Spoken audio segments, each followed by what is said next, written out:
اللہ الرحمن الرحیم، میں امیر عبدالگلزار اور آپ دیکھ رہے ہیں ڈی ایم ایم نیوز۔ یہ ناظرین، فقیر ویلفیئر ٹرسٹ فاؤنڈیشن کے چیئرمین ہیں شبیر فقیر، حاجی جاوید فقیر اور ان کے چھوٹے بھائی۔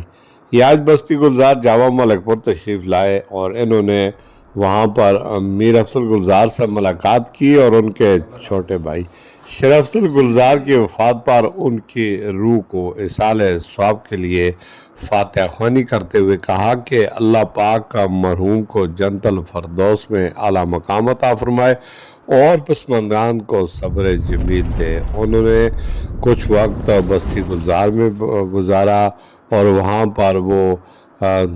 علاقائی اور مسائل اور غربا مساکین کے مسئلے پر بھی تبادلہ خیال کیا، جو اکثر ان کے فاؤنڈیشن کے زیر اہتمام غربا مساکین کی مدد کی جاتی ہے۔ اس حوالے سے پھر وہ آس پاس دیگر جو بھی مرحومین تھے ان کی روحوں کو ایصال ثواب کے لیے ان کے گھروں تک گئے۔ میں امیر عبدالگلزار اور آپ دیکھ رہے ہیں